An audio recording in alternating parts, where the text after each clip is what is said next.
Wakil Ketua Dewan Kehormatan Partai Golkar Akbar Tanjung menilai tidak etis jika Setia Novanto kembali menjadi Ketua DPR. Menurutnya sebaiknya Setia Novanto fokus membangkitkan Partai Golkar. Akbar Tanjung menghormati pemulihan nama baik Setia Novanto karena uji materi Setia di Mahkamah Konstitusi dikabulkan. Putusan Hakim MK menyatakan rekaman yang diambil bukan oleh penegak hukum adalah alat bukti yang tidak sah. Namun di sisi etika politik, jika Setia Novanto kembali menjadi Ketua DPR akan dipertanyakan oleh masyarakat dan memperburuk citra Partai Golkar. Yang telah dirintis media kalau sempat duduk kembali, bagaimana nanti persepsi publik terhadap DPR, gitu loh. Itu kan berarti ya masyarakat menilai ya tidak pada tempatnya lah untuk kembali pada posisi. Kita akan ke informasi selanjutnya, pemirsa. Penyidik KPK akan mendalami keterangan yang disampaikan Muhammad Nazarudin yang menyebut keterlibatan Setia Novanto dan mantan Mendagri Gamawan Fauzi dalam korupsi proyek IKTP. Sementara itu Setia Novanto membantah tudingan yang disampaikan mantan Bendahara Umum Partai Demokrat tersebut. Sebenarnya gini, saya kalau cerita Novanto ini saya nggak yakin apakah pimpinan KPK sekarang berani, karena ini orang sinterklas, benar-benar sinterklas. Dia ini membagi di mana-mana, ada Mendagri, ada Sekjen Mendagri saudaranya siapa Anda tahu kan? Ini lebih gajah lagi. Muhammad Nazarudin tak hanya sekali menyampaikan pernyataan ini. Dalam pemeriksaannya sebagai saksi pada pekan lalu, Nazarudin kembali menyampaikan pernyataan yang sama.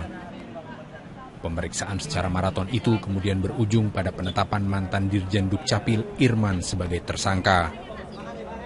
Terkait nyanyian Nazarudin ini, Setia Novanto, mantan Ketua DPR yang kini duduk sebagai Ketua Umum Partai Golkar, membantahnya. Kalau masalah IKTP itu saya dari dulu sudah saya sampaikan, saya tidak pernah ikut masalah-masalah yang berkaitan dengan IKTP, saya tidak pernah mengetahui gitu. Tentu hal-hal yang menyampaikan ya saya silahkan saja. Yang jelas saya sampai hari ini saya tidak pernah berbuat untuk kepentingan yang disebut dapat fee, waduh, apalagi jumlahnya besar sekali itu. Namun KPK nampaknya tak membiarkan keterangan yang disampaikan oleh Nazarudin menguap begitu saja. Wakil Ketua KPK Basaria Panjaitan menyebut penyidik KPK akan segera memanggil pihak-pihak yang disebut dalam keterangan saksi. Masih di dalam pengembangan terus, tersangkanya sudah diumumkan kemarin. Masih dalam pengembangan, ada kemungkinan pemanggilan beberapa pejabat yang ada hubungannya, ya bisa siapa saja yang ada di dalam hasil penyidikan para tim penyidik. Bisa saja, siapa aja bisa aja sepanjang penyidik menganggap itu perlu di dalam rangka penyidikannya. Siapa pihak-pihak yang terlibat suap dan korupsi dalam proyek IKTP harus diusut tuntas. Terlebih bancakan anggaran dalam proyek yang nilainya mencapai 6 triliun rupiah ini berbuntut panjang bahkan hingga saat ini. Tim Liputan, Metro TV. Irman Gusman akhirnya diberhentikan dari jabatannya sebagai Ketua Dewan Perwakilan Daerah, namun DPD belum bisa memutuskan siapa yang akan menggantikan Irman. Untuk informasi terkini kami langsung bergabung bersama rekan Putri Lukman langsung dari Gedung DPR Jakarta. Putri, bagaimana dinamika sidang paripurna DPD? Ya, Zakia, rapat paripurna luar biasa Dewan Perwakilan Daerah Republik Indonesia sore ini resmi memberhentikan Irman Gusman dari jabatannya sebagai Ketua DPD secara permanen. Hal ini disampaikan dan dibacakan oleh Wakil Ketua DPD Farouk Muhammad yang menyatakan bahwa surat keputusan Badan Kehormatan Dewan Perwakilan Daerah Republik Indonesia memutuskan memberhentikan Irman Gusman dari jabatannya sebagai Ketua DPD karena sudah ditetapkan sebagai tersangka kasus suap impor gula di Sumatera Barat. Dari 120 anggota DPD yang hadir, 10 diantara menyatakan interupsi bahwa seharusnya Irman Gusman ditetapkan atau diberhentikan dari jabatannya sebagai Ketua DPD karena sesuai tatip DPD, siapapun pimpinan DPD maupun pimpinan alat kelengkapan yang ditetapkan tersangka dalam sebuah kasus harus diberhentikan dari jabatannya. Namun ada 2 anggota yang menyatakan interupsi bahwa seharusnya tidak ada pemberhentian Irman Gusman sebagai Ketua DPD, namun menunggu Irman Gusman selesai dalam pra-peradilan maupun juga upaya hukum. Bagaimana mekanisme dari pergantian Irman Gusman ini masih akan ditetapkan pada 3 hari mendatang atau sejak penetapan Irman Gusman ini diberhentikan, nantinya dari DPD akan ada dari wilayah barat yang mengajukan atau diajukan namanya dalam panmus yang disebutkan akan ada pergantian. Kemudian dari wilayah barat ini akan menyatakan diri jika mereka mengajukan nama, kemudian diputuskan dalam musyawarah mufakat. Jika tidak ada mufakat dalam paripurna penentuan pengganti Irman Gusman, maka akan dilakukan voting. Voting ini bukan hanya dari wilayah barat saja, tapi nanti dari seluruh anggota DPD atau 130 anggota DPD, baik dari barat, timur, dan juga tengah akan menentukan siapa pengganti wilayah barat atau pengganti Irman Gusman sebagai pimpinan barat. Setelah itu, jika diputuskan satu nama, akan kembali digelar adanya paripurna untuk menentukan siapa pengganti Irman Gusman dari Ketua DPD. Apakah pengganti Irman Gusman atau Farouk Muhammad atau bisa juga GKR Himas sebagai Ketua DPD. Zakia.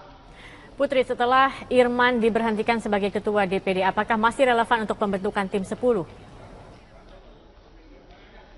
Zakia, tim 10 dibentuk ini sejak kasus Irman Gusman bergulir atau ketika Irman Gusman sudah ditetapkan sebagai tersangka oleh KPK. Tujuan dari tim 10 atau tim pengkajian permasalahan terkait kasus Irman Gusman adalah mencari, menghimpun, dan mengumpulkan data terkait kasus Irman Gusman yang akan menjadi rekomendasi. Namun pertanyaan kini, apakah pembentukan tim 10 masih relevan ketika Irman Gusman sudah ditetapkan atau diberhentikan dari jabatannya sebagai Ketua DPD?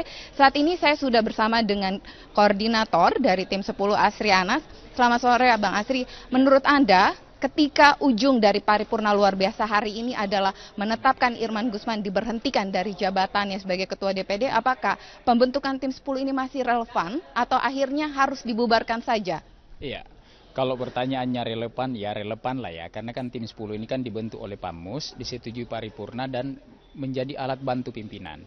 Jadi tim 10 ini sekali lagi kami klarifikasi, bukan membantu Pak Irman Gusman, enggak. Tetapi melakukan kajian, mengumpulkan fakta, kemudian memberikan simpulan yang kemudian menjadi rekomendasi nanti kepada pimpinan DPD. Apa pekerjaan? Kami sudah bekerja hampir 2 minggu nih. Berarti sekarang fokus pembahasan kami ada 2. Pertama adalah persoalan hukum. Hukum itu adalah apa sih yang harus diperbaiki dari persoalan-persoalan hukum kita di Indonesia. Misalnya, ambil contoh lah ya, misalnya KUHP. Kan ada beberapa nih yang harus diperbaiki. Kalau perlu kita mendorong lagi perbaikan undang-undang KUHP ya.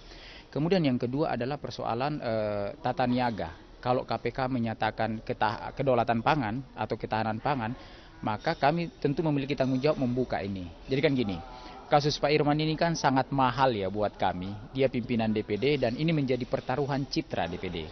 Sehingga tim 10 ini dibentuk sekaligus dibuka aja apa persoalan di belakang semua ini. Jadi kalau misalnya masalahnya adalah kalau KPK menyebut tata niaga gula, oke. Kami 1 minggu ini menganalisa misalnya persoalan tata niaga gula, ternyata memang banyak masalahnya nih.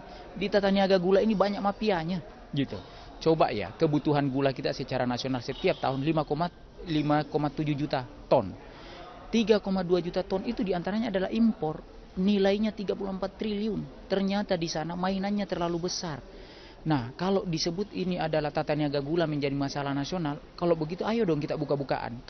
Tadi kami ngobrol dengan teman-teman di Komisi 6 yang kami undang. Ayo dong kalau gitu kita buka. Siapa mafia, siapa yang membuat kedaulatan pangan kita di bidang gula. Di bidang gula ini nggak bisa bertahan, di bidang gula ini yang kemudian menjadi persoalan. Mbak, coba ya, gula kita, produksi gula kita nasional itu hanya dikatakan berdaulat hanya ketika zaman penjajahan tahun 1943.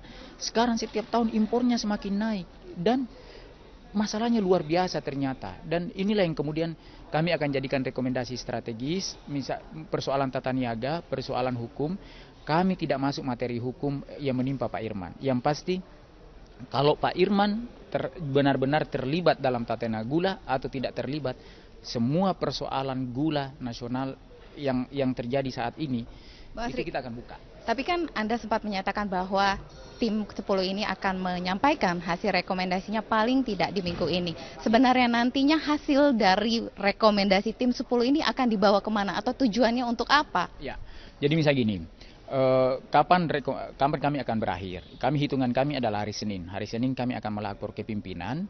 Kemudian pimpinan nanti akan memberikan rekomendasi ini kepada alat kelengkapan. Jadi kan bisa jadi ada dua pintunya. Pertama adalah pimpinan DPD dapat berkomunikasi langsung ke Presiden. Ini loh masalah hukum kita, ini loh masalah tata niaga kita, gula kita menurut DPD. Bisa juga misalnya dibawa ke dalam. Ke dalam itu misalnya ke alat kelengkapan atau Pamus menentukan bahwa bisa kita buatkan pansus.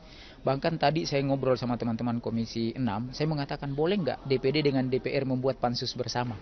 Kita bongkar sekalian persoalan gula secara nasional ini. Terlalu banyak orang yang mengambil keuntungan di persoalan gula ini. Dan inilah yang menjadi persoalan. Kami berikan contoh ya. Kami berikan contoh aja. Coba. Kasus gula impor yang dituduhkan sekarang, yang berkembangkan isu nih. Kami pertanyakan juga misalnya kasus gula impor yang dari Singapura kan itu sebanyak 300.000 ton dituduhkan kepada oknum direktur BUMN oleh KPK-nya Singapura kan. Ternyata itu fee-nya adalah 65 miliar. 300.000 fee-nya. Jadi coba bayangkan kalau orang bermain minta fee misalnya 3,2 juta ton. Kita bisa bayangkan itu betapa kerugian untuk masyarakat Indonesia kalau ini nggak diselesaikan. Oke. Itu tadi penjelasan mengenai relevansi dari pembentukan tim 10. Selanjutnya Panmus DPD atau esok hari akan menjadwalkan penggantian dari Irman Gusman yang merupakan pimpinan dari wilayah Barat. Zakia kembali ke studio. Baik, terima kasih Putri Lukman atas informasi Anda.